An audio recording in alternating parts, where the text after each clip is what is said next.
Shqiptarët në çdo vend teorikisht bëjnë mirë, mundohemi, jemi gjak që e duam familjen, e duam t'i japim më të mirën dhe mundohemi shumë. Si lahet portofoli juaj? Me çfarë klientësh punoni më shumë? Kush janë kërkesat që vinë më shumë? Për investim, për banim?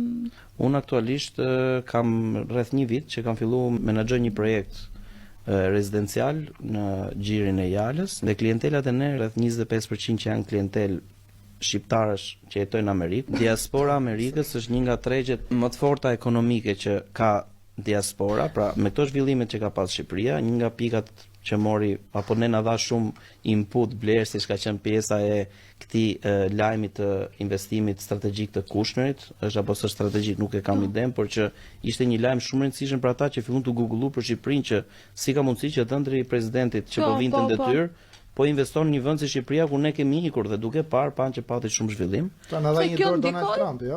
Kjo ka ndikuar, po të them brenda asaj jave mund të kem mbyll 7 dille vetëm në Amerikë. Wow. Po, atë javë ka qenë domethënë një marketing i frikshëm.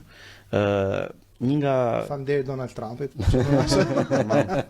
Me një pjesë tjetër është shqiptarët e Maqedonisë, janë një treg shumë i fortë ekonomikisht. Shqiptarët në çdo vend teorikisht bëjnë mirë, mundohemi, jemi gjak që e duam familjen, e duam t'i japim më të mirën dhe mundohemi shumë. Pra kam pas goxha klientel ndërkombëtare dhe të huaj që nuk kanë asnjë lidhje me Shqipërinë.